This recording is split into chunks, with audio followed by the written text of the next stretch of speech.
Monday, the 8th of January, 2024, and this is your intelligence briefing coming to you from Protestia.com, where you can go to get all the latest in Christian polemics and discernment news. Thank you for joining us. This program is brought to you by our intrepid patron supporters who for only $5.95 a month bring this content and other Protestia work to you on the regular. Special shout out to our new patrons. We have several new patrons this week, and we want to say a special thank you to you for joining the team on a financial level.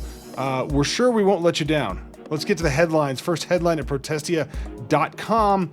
Woman sues New York megachurch for gender bias after being turned down for senior pastor job. A prominent megachurch in New York City is being sued for gender bias and sexism after they turned down a woman's bid to become the first female senior pastor in the church's 215-year history. 47 people applied to fill the position of Abyssinian, I guess that's how they're going to pronounce it, Abyssinian Baptist Church, following the death of longtime senior pastor Reverend Calvin Butts in 2022, including radical racialist Ebony Marshall Turnman, graduated from Union Theological Seminary in New York City, the most liberal seminary in the world, and was the only female applicant. She insists she was met with sexism and discrimination during the interview process.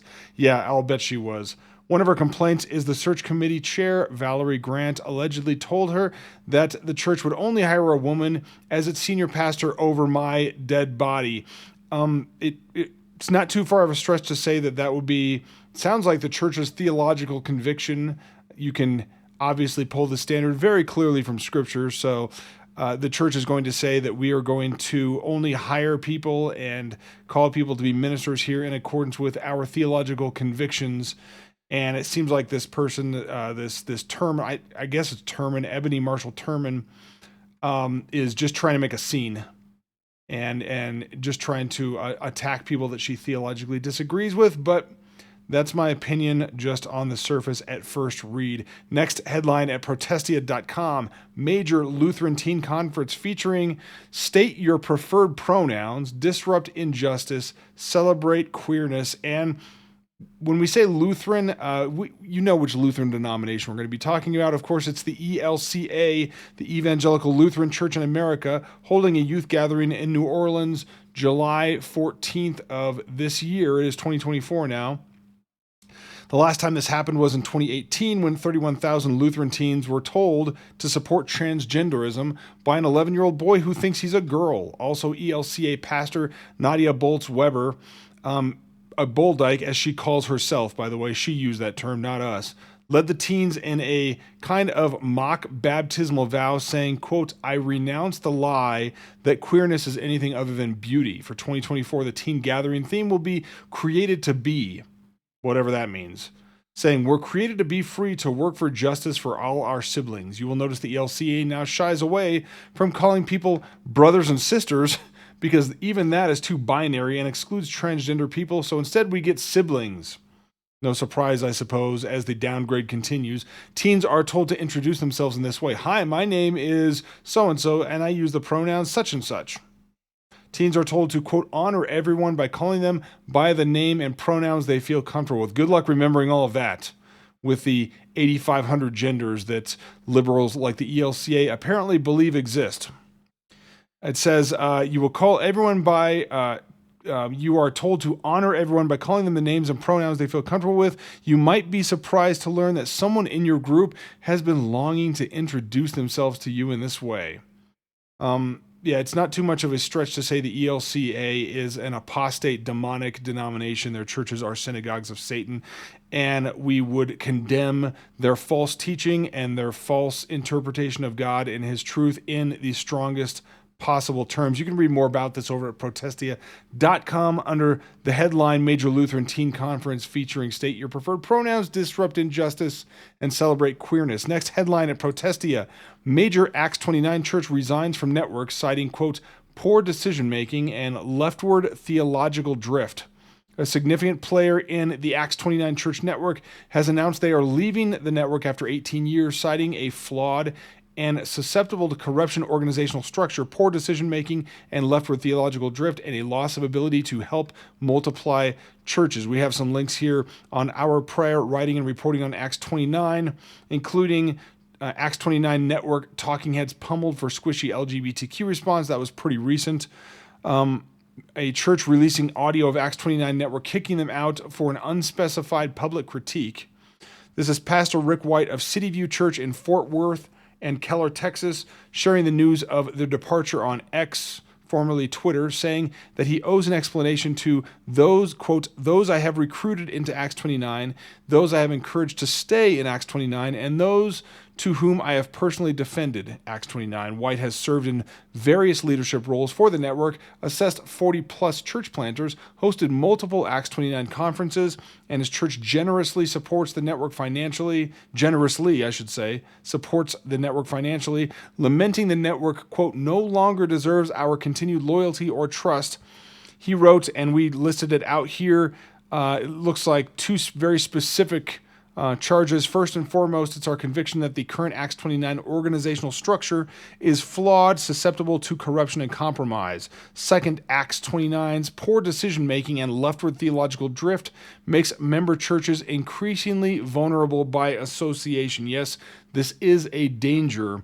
Part of being part of a church network, a parachurch organization that helps churches cooperate with one another, is a common confession, common practice, so that somebody would know, hey, I'm going to a church that is part of this cooperation, this denomination, this ministerial fellowship, and so I can be relatively certain what this church believes and practices. And he's basically saying the Acts 29, there are Acts 29 churches that have fallen off the leftist deep end, the woke deep end, and it is causing all of us problems, and so we're going to take off. You can read more about this over at protestia.com under the headline, Major Acts 29 Church Resigns from Network Citing Poor Decision-Making and Leftward Theological Drift. Next headline at Protestia, Lutheran leaders... This must be the same conference here. Tells teens associating sin with darkness and blackness is harmful and racist, of course. The ELCA, again, planning their conference.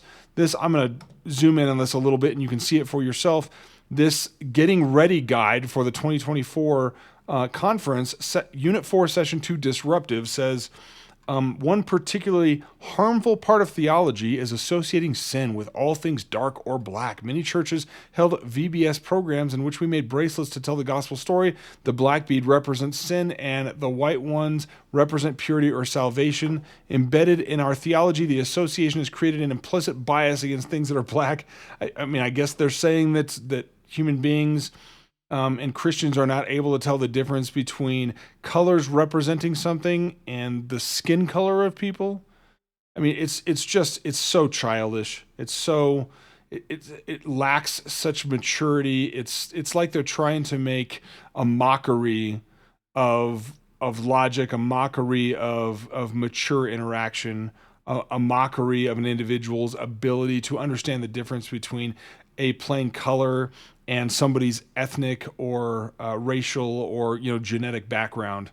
I suppose we shouldn't be surprised, but you can read more about that over at Protestia. Next headline, Vatican releases 5-page document clarifying recent gay blessing allowance and rebukes critics. I really like this picture of Francis there. Can we call that like resting Pope face? I think we can, right? The Vatican's Dicastery for the Doctrine of Faith released a 5-page document clarifying its recent decision to allow priests to bless gay couples, forever memorialized in Fiducia Supplicans, insisting that their scheme does not change the doctrine on marriage, while also rebuking those who consider it heretical.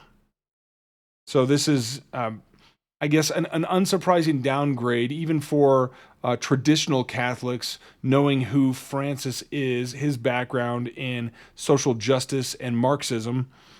In light of many Roman Catholic groups being openly critical of the document, the new missive insists that they need to read it better and more closely, because if they did, they would see it cannot be against church teaching. All right.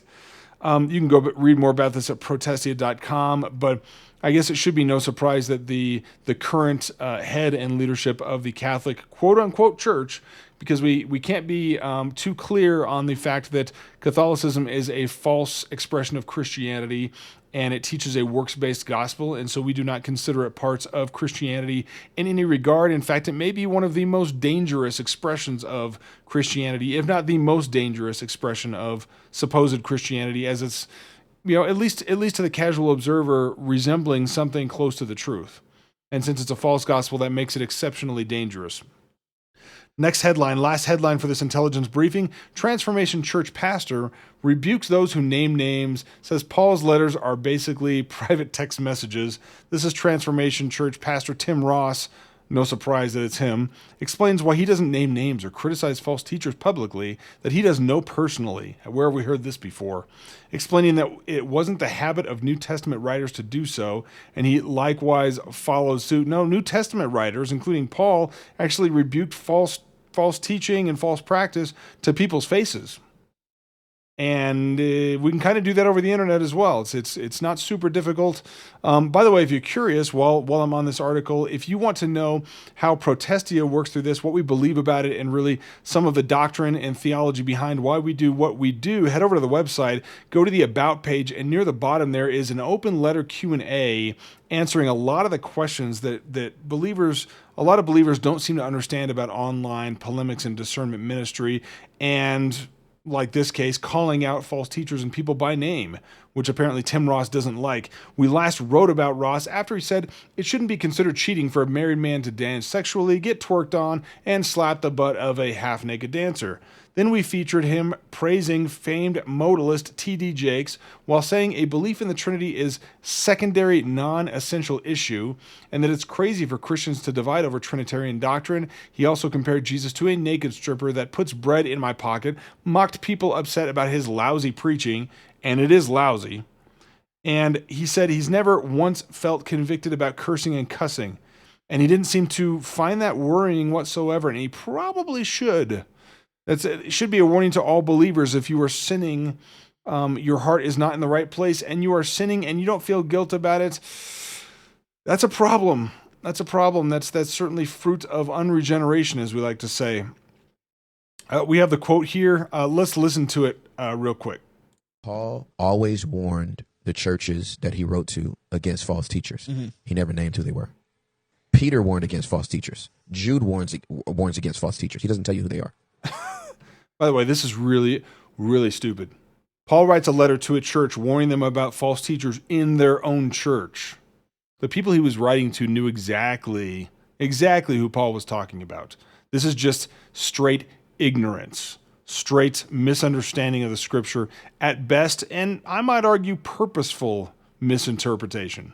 Right. The only people that they name are people that they had direct relationship with or direct proximity to. Mm-hmm. So they weren't like, I heard this guy in Florida preaching this stupid message. They weren't saying these people's names. Right. When Paul starts talking about Alexander and Philetus and Hymenaeus and Hermogenes, he knows these guys. Right. He's worked with these guys. Right. I mean, dude, seriously, you're talking about people right now that you don't know. You don't have personal relationships with them, and you are critiquing them. I realize it's a long time ago and in Scripture, but you can critique people you don't know. It's possible. In fact, it's instructed for believers. And he's writing letters to other people that know them as well. Right. It would be like you told me, hey, man, I'm going to be doing something. I'm just making up a name, so this is not anybody we know. Hey, man, I'm going to be doing something with Pastor Greg at 123 Church in February of next year. Do you know him? Yeah. If I know that dude is willfully, disrespectfully, and egregiously practicing sin, not something I heard. I'm talking about actually know. Yeah. I know. Right. I would be like, hey, Nick. I might even text you, hey, Nick, which is all Paul's letters are text messages, right? I just want you to know, watch out for Pastor Greg. Right. So stupid. He has literally been preaching a doctrine just to get people's money. Right. That's really, really stupid. Like insanely stupid. It's the calling out of false teachers and false teaching online is in direct response to them teaching falsely online.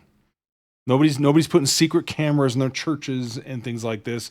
We're chronicling things in the public that are done in the public. It's not rocket science. Now, trying to untwist whatever he was talking about, that might be rocket science.